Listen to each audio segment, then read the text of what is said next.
Hello, welcome to What is Agility with Simon Powers. That's me. I'm going to be talking about agility and agile and explaining the basics around what it is. So this video is a prerequisite for many of our classes and is hopefully useful to those who are entering into the world of agile and organizational change so that you can get some kind of basic understanding around this topic. This is part of our Making Working Life Better. This is a free video, and I'm hoping that this can become a building block for your knowledge and success going forwards. It certainly is not enough just to watch this video and then think that you know Agile completely. It's a huge study and could be a lifelong learning journey in terms of your knowledge, but hopefully this will give you a good start and point you in the right direction. First of all, let's have a look at a definition of agility.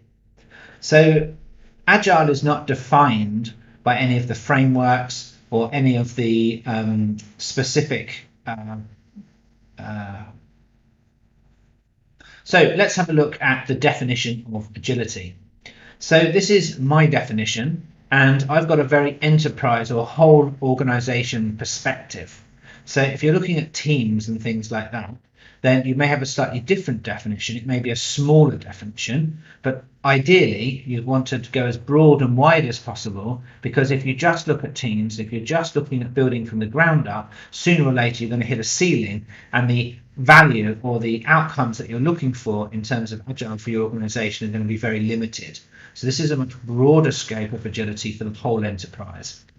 So enterprise agility is the capability of an organization to align its vision, strategy, and operations to deliver customer outcomes quickly and effectively. So let's just have a look at this first part. So again, enterprise agility, looking at the whole organization. Now, this means an organization has to have a vision. So this is one of the first things we look at. So we've got to start with leadership, and we need to make sure we're aligned on a vision and going forwards. Because if we don't have a vision, we don't know where we're going. And this is one of the prerequisites, if you like, for agility. Underneath the vision is the strategy. So we're looking at some of the how-tos, how might we go about achieving this vision? And then we look at operations. This is how do we get stuff done? So these three levels are very important to consider. And at each level, we need an adaptive strategy, an adaptive approach, to vision, strategy, and operations. The next thing is a bit of a mindset shift for many organizations and leaders. It's to deliver customer outcomes. Many organizations are set up to deliver output. The metrics that we use, the relationships that we create, and the way that we encourage people to work are often based around output. How much can we get done? In the world of Agile, we turn that around and say, what kind of outcome do we want? And then we try and do as little work as possible to achieve that outcome. So this is a very radical mindset shift, which many leaders have to go through. And as an example of seeing whether your organization has gone through this, take a look at the backlogs, the queue of work that you've got, and see whether these things are task-based, as in, I've got to do this task to get, to finish this work off, or are they outcome-based, from a customer perspective. So looking at your backlogs can very quickly see whether your organization has shifted from output to outcome. Now, we want to deliver those outcomes quickly and effectively. So what does that mean? Quickly means we've got to get stuff to the market before it has a chance to change its mind. So this is a short period, small pieces of work that go out into the market, and we want it to be effective, meaning we want it to be able to take us one step forwards towards the outcome that we're looking for. So it's an incremental, iterative approach to achieving customer outcomes, which are in alignment to the vision, strategy, and operations of the organization. So you can see how the whole organization starts to shift towards the vision, strategy, and customer outcomes. So the next part of the definition is, whilst at the same time exploring and innovating at low cost, low risk, with sustainable quality and happy staff. You can start seeing why this is a bit difficult. There's a lot of things here which need to be in place to make this work. This is why Agile is easy to understand, but very hard to implement. So exploring and innovating, why do we care about this? So if you're interested in Agile, then most likely you're working with systems which are complex, meaning that there's lots of moving parts, lots of things that we don't know when we start off on the journey. So we need to explore the domain we're in. We need to build a few things, find out some information about whether these are the right things, get feedback, and then adapt. So you can think of Agile as another word for adapting. So we need to explore and innovate, because innovation is where we're getting new ideas or combining existing things into new and novel approaches. So this is what gives us our differentiation in the market. It gives us our success, and it keeps us ahead of the game. So this is kind of the exploring and innovating side of being in complex systems. So at low cost. So low cost and low risk. So what do we mean by this? Obviously, every organization wants to keep its cost and risk down, but Agile built in is this idea of short bursts of things which get feedback, which allow us to continue on. So we need to be able to continually iterate at a low cost and low risk. We want to do the riskiest things first, get them out of the way so that we can all sleep at night, knowing that the money we're spending is building the best things that we can do to achieve our vision, strategy, and customer outcomes. So sustainable quality. So sustainable quality is the idea that we do not build quality in at the end.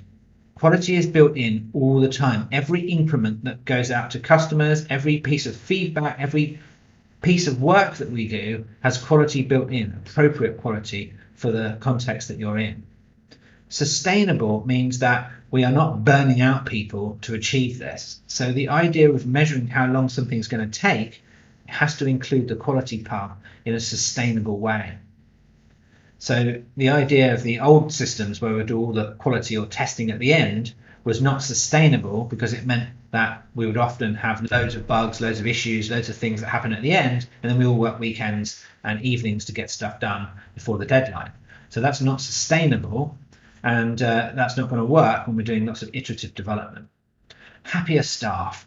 So of course, anyone who is happy is going to be more motivated, is going to produce more work, think clearly, be less stressed, and overall going to collaborate and come up with better innovation. We're not cranking handles in a factory. We can't whip people to get them to work harder. What we need is people who are engaged, motivated, happy about what they're doing, connected to those around them, and wanting to contribute to that vision, strategy, and customer outcome. Without that, in the thinking space, we're not going to achieve anything. So this is a broad definition of agility, which hopefully you can see how all the parts come into play to give the organization the best possible chance of success in its endeavors. So let's now go deeper into where we were going to use agility and where we don't use agility, because it's not for everything. So let's have a look now, and we're going to have a look at a model called Cynefin. So this model comes from Dave Snowden and his company Cognitive Edge. So feel free to check out his stuff for more details. So I will take you through a very basic and high-level view of Cynefin. There's a lot more to this model, and there's a blog post on the AWA website, which is actually 7 posts long, which digs a lot deeper into this model. And of course, you can find lots of videos with Dave Snowden in it online. So this is my view, and I'm focusing only on the parts which help to explain agility and where it fits in. So let's have a look at this model. This model is a brilliant way of categorizing different types of problems according to the complexity and the different nature of those problems that we might find in organizations or anywhere, in fact. So the first problem space we're going to look at is the obvious space. So these are types of problems where it's obvious what the solution is. So the solution is obvious to a layperson without any training. So an example of this is if you work in a bar, pouring a pint of beer is there's an obvious problem and an obvious solution, and it's fairly predictable. Tilt glass, pull handle, wait till the glass is filled, stop pouring.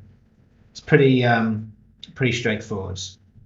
So in this type of problem scenario, we find that we can create best practices. It means that there are the best way of doing things, and it means that we can automate and we can script out a good way of behaving to solve these problems. The next space is the complicated domain.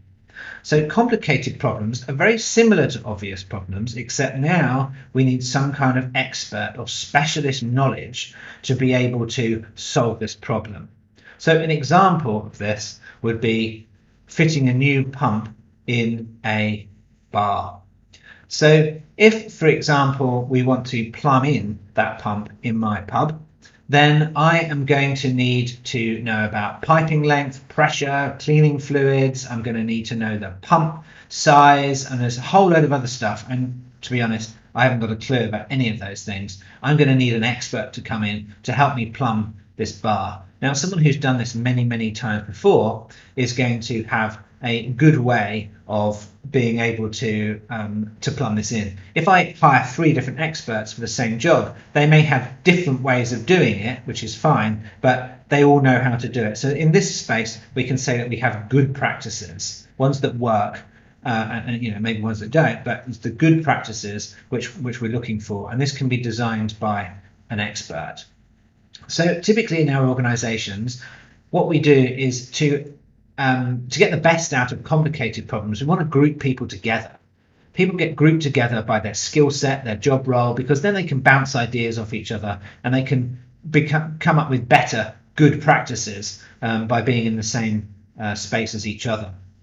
So the next space I'm going to look at is I'm actually going to jump a little bit all the way around to chaotic.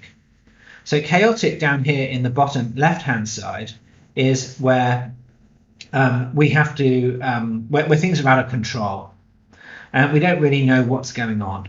So here in our pub example, imagine that it's Friday night and the sports is on, we're out of lockdown, and suddenly people start getting ill.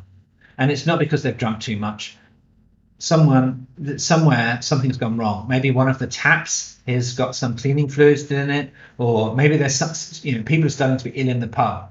So we've got a whole round bar. We don't know what's causing this problem for people being ill, but we have to do something right now because we can't just let this carry on.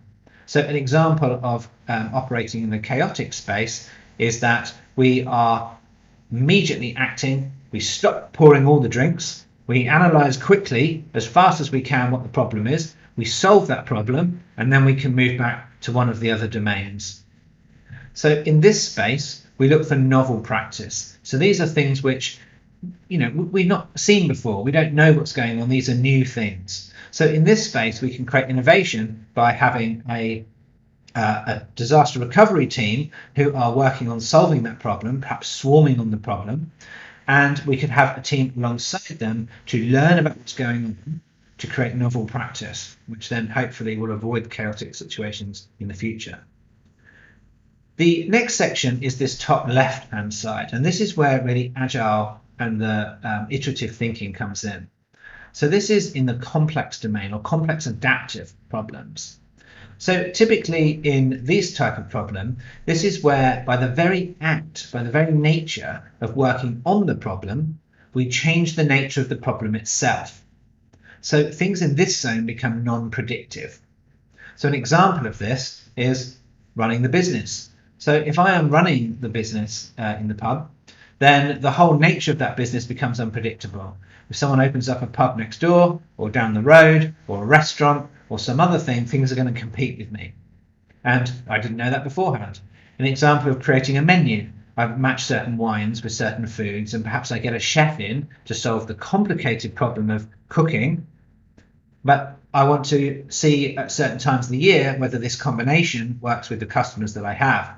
And just when I've got that amazing Indian meal with this amazing pints of beer and I'm starting to get people in, maybe someone opens up an Indian takeaway 3 doors down and people stop coming. And so now I've just learned something and I have to adapt.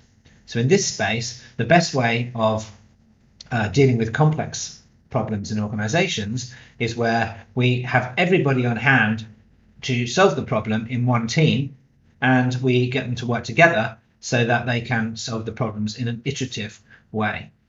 Now, in this space, instead of having good practices, what we have is emergent practices, which means that the very nature of what we're doing grows and changes as the nature of the work changes.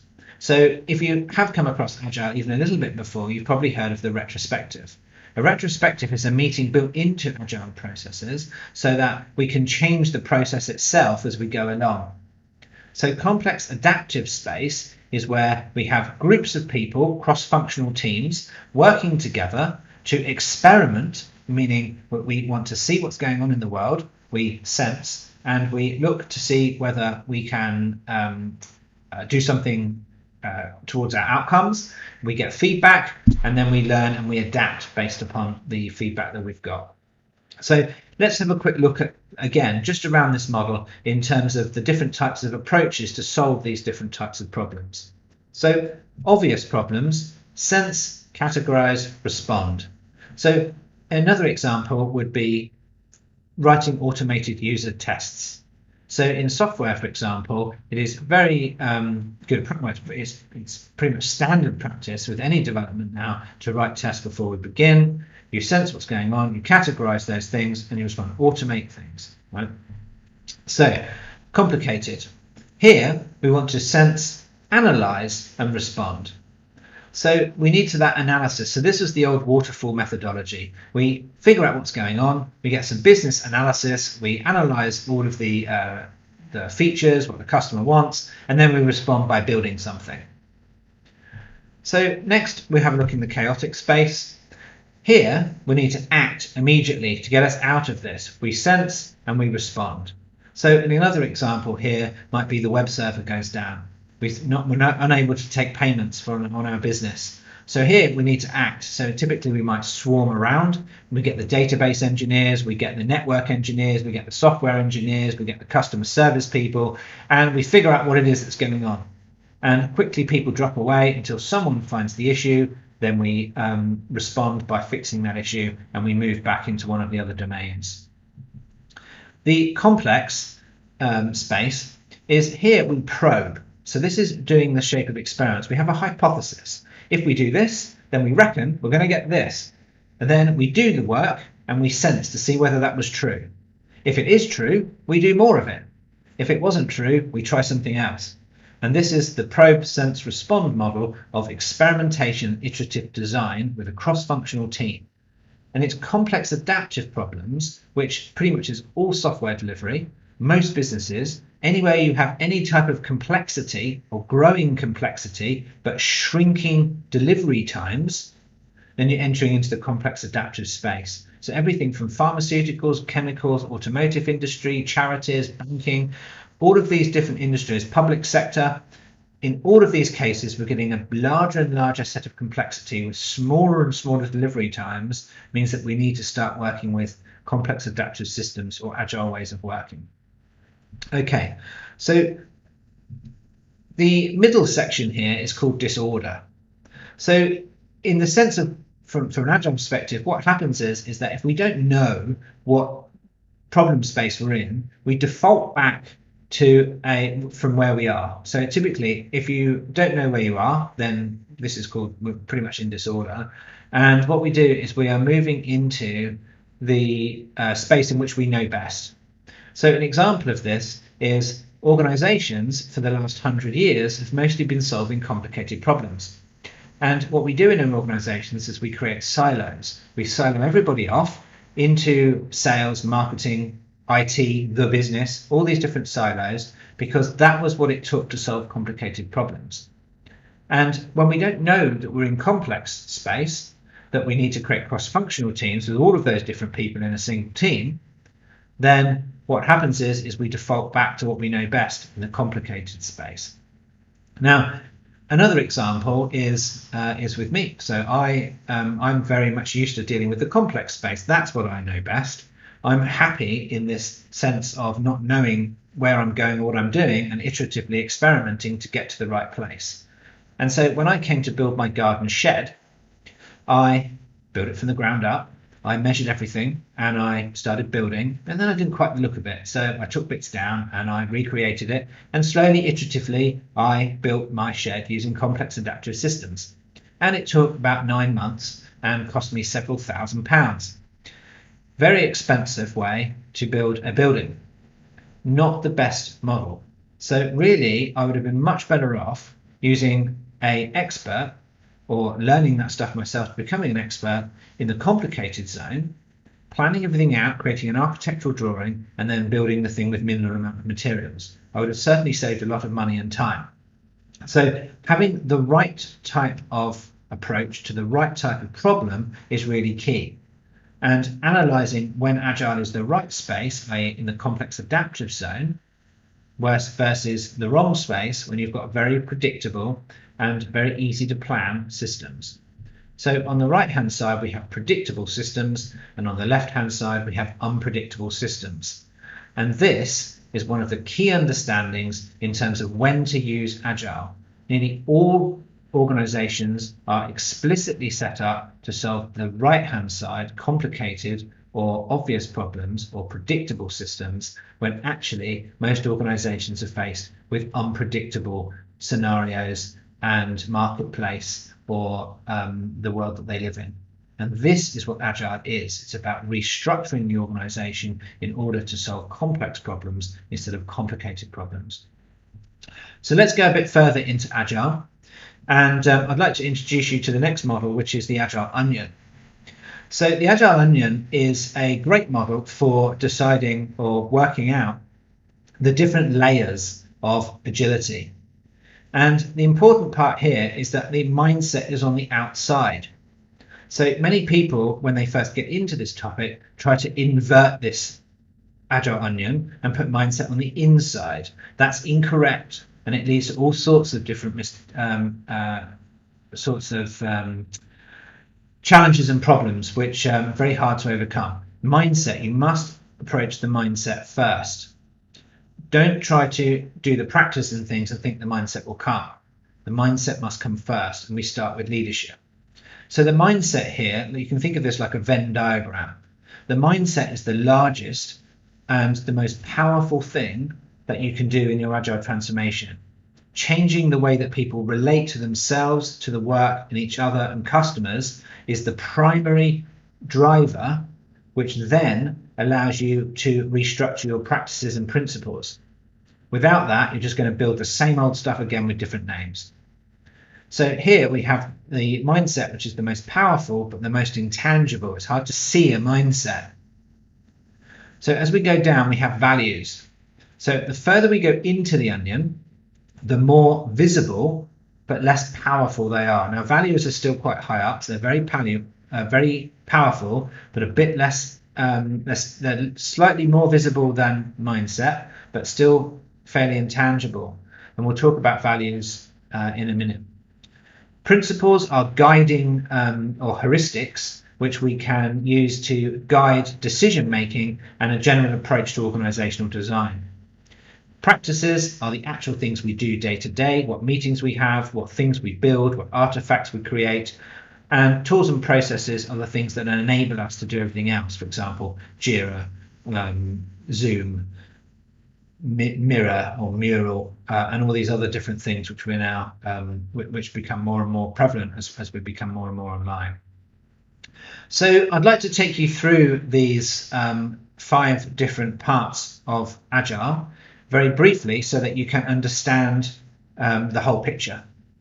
So the first thing is to note that things like the intangible, powerful mindset and values change a lot less frequently because they're universal truths, if you like, or perspectives on how to solve complex adaptive problems at scale. So everything that I'm talking about is organizational wide, and it's about how do we solve those problems and become effective as an organization at scale. So these things are pretty much truths based upon our experience so far. And then as we get down to principles, it becomes more contextual to your organization. And then practices and tools are very contextual. depending on what you're doing. So we'll spend more time in this video on the outer rings because that's going to be more valuable to a much wider audience.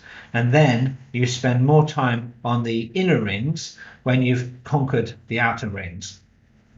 So first of all, let's have a look at the mindset. So I created this mindset beliefs a few years ago now by really examining all of the work that we've been doing, talking to customers, talking to the wider community, and then training these values. And what's happened over the years is that this has now become the de facto basis for the Agile mindset. So this has now gone viral. It's been written about in many books. It's become part of models. And so far, we're pretty sure that there are not 2 beliefs, there are not 4 beliefs, there are 3 beliefs. And really, we're not trying to tell people that they have to believe these things. But if you don't believe these things, then it's highly unlikely that you're going to be able to solve complex adaptive problems at scale. So the leadership team really does need to believe this stuff if they're going to succeed. And again, just to emphasize, if you don't believe this stuff, that's fine. You're just not going to be able to solve these problems at scale. And that's where your organization is going to get stuck. Every time in any organization, anywhere, if you're moving towards agile ways of working and you're finding it hard, you're finding it difficult, you're finding resistance, you're finding all these different challenges, then it's because someone somewhere of influence doesn't believe one or more of these beliefs. It can always be traced back to that. And that's why these are so powerful, because it's a root cause analysis of pretty much any challenge you've got. So let's have a look through these. The first one, the complexity belief, is just the belief of whether we're actually dealing with complex problems or not. If you've got a leadership team or people working in the agile space who believe that what you're doing is highly predictable, then you're not going to be able to move towards an iterative approach and lower risk and lower cost with agile, because it doesn't make sense. It's like my shed example. People aren't going to move towards agility unless they understand that we're dealing with complex systems. The people belief is a little bit harder to understand for many, and this is that there's 2 parts to the people belief, and I'm going to focus just really on one of those for now, because the other ones require slightly more discussion. But I want to start with the unconditional positive regard. So many times in organizations and just in our general relationships, we hold judgment within ourselves. And that judgment gets in the way of relationships. It gets in the way of innovation and collaboration. For us to work in organizations and to succeed, to innovate, to create new things, to be able to create pieces of work quickly and successfully, get them out to customers and get feedback and have an open mind, for that to happen, we need high levels of collaboration. We need people to work together in cross-functional teams. And we can only do that if there's a level of psychological safety, which comes from unconditional positive regard. So we build from a practical perspective, we build our systems around positive regard rather than controlling that very, very few minority who perhaps want to screw it up or don't want to work or who are lazy or whatever other things. We've got to build our systems and build our ways of working and our way of thinking and relating around having unconditional positive regard. The last belief, the proactive belief, or the relentless pursuit of improvement, is built into everything we do because we're in a very complex and changing space. So we need to improve ourselves, first of all, as individuals, human beings, as leaders, as whatever your role is. We need to improve our teams and our relationships. We need to build our departments and our organization, continually improving. We need to improve our relationships with our customers. And of course, we need to improve our products and services. So all of these things require this relentless pursuit of improvement. And if you think about that, it seems exhausting. But if we build that into the systems and have day-to-day, that built into our day-to-day models, the idea of the agile practices, then we can actually do this in a very sustainable way. So these mindset beliefs are really the bedrock of everything in the agile space. So let's go down and have a look at the values. So these are some values which we have found to be highly beneficial for solving complex adaptive problems at scale. You may have other values, and that's fine. These aren't a definitive list. As we start going down the onion, so the mindset is a definitive list. There are 3 beliefs and not 4. However, when you come to the values, it starts becoming a little bit more contextual, a little bit more personal, but these are things that we have found to be absolutely key. And without one of these, probably not going to go very far. So I'm going to walk very quickly through them. Courage. This is the courage to speak up. So if you don't speak up, if people are too scared to speak up, or there's some other reason, perhaps they value their job, perhaps they value, or perhaps they're worried about losing their job, or perhaps their status or their recognition. So courage can be diminished if you have a very expert-led organization. So if you're employing people for their expertise only, this is the complicated space, then often people don't feel they can speak up in case they look smaller, or their expertise may seem to be diminished in the eyes of others. And that leads to less innovation, less collaboration, and less solving the problems that really need to be fixed, rather than those ones that are easy to talk about. So respect for each other. This is absolutely key. If we don't have respect and kindness, then we can't create the innovation, the kind of thinking, the kind of ability to solve our problems together.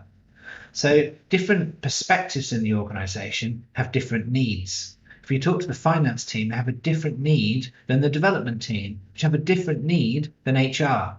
So all of these needs are valued and important, but they're different. So unless we can have respect for each other, then we can't create an organization which is a cohesive picture with all these different elements in them.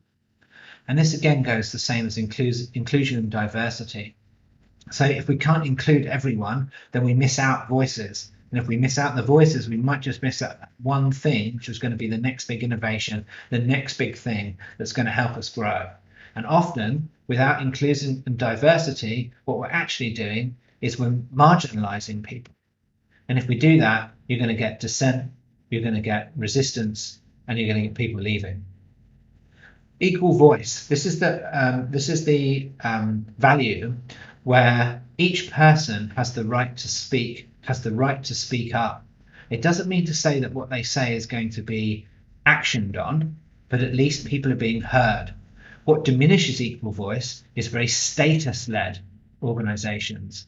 So if you have a very status-based organization, then often you won't have equal voice. And if you miss equal voice, then you're going to miss those key learnings and key decision-making nearer the ground, nearer the workforce, the operations levels. And those people know exactly what's going on with your business day to day. And without equal voice, you're going to miss those important things. Psychological safety, again, this builds into this whole idea. It starts with leadership. It's the way we show up. If we are bullying, pushing, bulldozing, all those kind of negative things, then we're going to lose psychological safety, and it's going to diminish courage, respect, inclusion, diversity, and equal voice. It's really kind of the whole picture comes together with this idea of safety. And there's lots of practices and tools that we can make this very tangible. So giving and receiving feedback is really part of this continual improvement. How can you possibly improve if you don't get the feedback? So our learning and development from a very early age is designed for us until we get into the workplace. So education, schooling, all these kind of things are designed to grow us until we get to the workforce. And then we have to explicitly manage our own learning. And giving and receiving feedback is a real cornerstone for any agile organization. Emotional self-management is a very, very important value, which goes towards this idea of collaboration and co-creation. So the very nature of co-creation, if we're going to create anything new, it means we're going to be stepping into areas where we haven't done before. And with different viewpoints and different ideas, different cultures, different backgrounds, we are going to clash. Now, if we can treat those clashes as learning opportunities rather than shying away from conflict, then we have the chance to grow and be a better and more innovative organization. Emotional self-management means that we are taking on this value so that when I get triggered or I get emotions arising in me, then I try to manage that and bring those emotions out. I'm not saying push down emotions at all. It's about harnessing those emotions so that I can use that to help my colleagues, my organization grow and learn, so that we're able to take on board those feelings and use those to our best advantage. Curiosity is a fantastic way to remove judgment. It's a way of learning. It's adopting a stance of curiosity. It's a fantastic way to bridge gaps and resolve conflict. And of course, fun. Whoever said that work can't be fun? It's ridiculous. Having fun is so important for our spirits to nurture us as human beings. It's what motivates us. People get drawn towards fun things. So even if you're working in insurance or legal documents or things which traditionally wouldn't be seen as something you'd do at the weekend, we can still create an element of fun and practices around creating, sink into the original value of why we're doing these things, and create activities around connection, fun, and enjoyment. These are all key things. So I'm going to move on to principles, and principles again start becoming very contextual. So there are literally thousands of principles that you could go by to creating good organizations. And I've got a list here of some of the things which I think are fairly generic which probably would be taken up by most organizations in terms of agility. Outcome over output, we already talked about. People over process. The Agile Manifesto really emphasizes this: individuals and interactions over processes and tools. That's the first value of the Agile Manifesto, and you can sum that up as people over process. We get the people and the connections right, we can figure out the process together. If you put the process first, you alienate people, you push people away, and you get resistance, and generally the process just defaults back to how people were working within an 18-month window, probably with just different names. Optimizing around customer outcomes. Everything is around serving your customers within the Agile space. It's who pays the bills. Make feedback from customers part of the process. Delivery staff talk to real customers and no internal customers. So often when an organization is split into silos, we make the mistake of thinking that our customers are some other team in the organization. If this is where you're at right now, then you're not doing agility. So if you think that your customer is another team in the organization, that's not agility. Your customer is the real end customer. And if you have no access to those people, you don't know what they want, you don't have, you're 6 teams away from them, that's fine for where you are now, no problem. But that's not agility, and you're not going to be able to respond properly. You're going to have massive amounts of delay, waste, loads of cost, lack of ownership, lack of real knowledge about what you're doing. And so these kind of silo step-by-steps need to be solved as part of an organizational restructure in terms of agility. Building programs for staff development is pretty key. Removing silos, we just talked about that, and replace with cross-functional teams that have customer access. Prioritize the smallest and highest and riskiest items first, which makes total sense in terms of exploratory and innovation. And reduce the work in progress. These are kind of common basic things for agility. If we reduce the work in progress, we can get things out the door quicker, which means we learn faster, and we can make sure that we're working on our outcomes rather than output. So these are real key elements for working towards agility. So the last part of the onion, I'm going to actually group the last two together because I'm not going to focus on them very much. As I said at the beginning, we're going to focus on the outer rings more because it's more generic. If you want to get into the tools and things, you really need to get that sorted first, and then you can figure out what tools and things you need to support what you've done in the outer rings. So just to have the complete video, so we've done the whole onion, I'll just quickly list some of the things that practices and tools that are commonplace. Things like Scrum and Kanban are pretty much the building blocks of practices that people use throughout the organization. Story mapping, value stream mapping, retrospectives. So retrospectives are pretty much key. If there isn't some kind of reflection on the process that you're doing, then it's not really agile. You need to be able to adapt your process as much as you are adapting your product. Team building, vision, strategy, personas, designing, sense making, millions of other techniques. So loads and loads of tools, loads of practices, but don't focus on those to start with. So let's have a look at the so there's some tools as well: Sticky, Jira, Trello, and these kind of things. So let's have a look at the key takeaways for this video. So the key things that I'd like you to take away the things to remember Agility is a means to an end, not an end in itself. So we're not doing Agile for Agile's sake. This agility is all about improving the organization, giving you the best chance to survive in the external world and to improve your internal politics, improve the collaboration, all those kind of things. It starts with a shift in thinking about work and people. So this is the mindset, specifically how to reach our outcomes, and these can be unpredictable. And that people and relationships must be reconsidered. So this is the mindset beliefs. We must start with the mindset. We must start with leadership. It's not a bottom-up transformation. If you want to reorganize the organization to be able to actually do something different, you've got to start with leadership. You can't do this bottom-up and then try and sell it into leadership. It's just not the way to do it. It doesn't work. Agility involves everyone. So this is an organizational shift.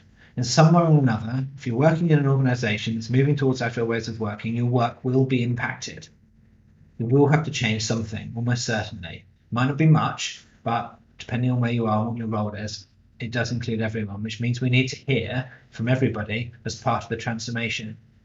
So this is the idea that if you want to go fast, go alone. If you want to go together, or if you want to go far, go together. So with an organizational transformation, we're playing the infinite game.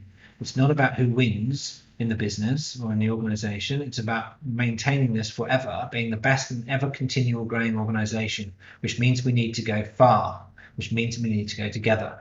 And going together means including everyone. Agility cannot be forced, it must evolve. Don't install frameworks. Installing frameworks creates huge amounts of resistance and in the end reverts back to the status quo. It must be incremental, involve everyone, and driven from motivation. Agility is a shift in identity, not just what you do. So this is really looking inside. It's looking at those beliefs that we have. It's about changing how we think about ourselves, those around us, and the work that we're doing. And that's a huge internal shift for many. So it's not just about doing stuff. So if leadership want to install Agile with other parts of the organization and don't look at themselves, it's not going to work. You've got to look at that internal picture of how we behave, and that will then create the necessary mind shift and psychological safety needed for the rest of the organization. Easy to understand and hard to do. So it's easy to understand I need to make a shift, but how do I actually do that? How do I go about doing it? What practical steps do I actually need to go from here to where I need to be? And that's hard to do. Start with the mindset, do not start with the practices. So hopefully I've got that through and then we're not inverting the onion. So if you see the onion inverted the other way around, it means I haven't understood it. So please use the onion as it was intended. Get a coach who can coach and not just tell. So this is really important. Working on a complex system means people need to work on the system and not just in the system. If you're working in the system, as in you've got your head buried in it, it's almost impossible to grow people, grow the organization, change mindsets. We need to have people in organizations who work on the system, who are looking at it from an outside perspective. And I don't mean external consultants, although it can be. It needs to be people whose job role is to look at the way people are working and coach them, not tell them how to do better. Telling people how to do better in their job never works. Coaching people to do better is a fantastic approach. You need coaches. This is why you have the Agile coach role. And it has to be people who understand professional coaching. If you've got Agile coaches who do not get professional coaching, who have not had that experience, then they will be great in the expert-led transformations, but not great at growing people and growing the organization to be a better place. So that wraps up this video on agility. I hope that's given you some deeper insights into the true nature of agility, the size of the problem in terms of moving the whole organization to agility, and perhaps places to start. So this again has been part of our Making Working Life Better, which is our vision at AWA. Our vision is to change the way that people do work on this planet. And we are hoping through our communities and through watching videos like this, we can reach as many people as possible to make it easier. It's a hard job running businesses, and it's a hard job making it work and keeping it profitable, looking after all those staff and doing all those things that we need to do to make it work. And our mission is to help make that easier. So if you want to find out any more information about AWA, you want to look at our courses or see how that you can ask us to come in and coach and help you grow a better organization, please visit our website, www.adventureswithagile.com. Thank you very much for listening.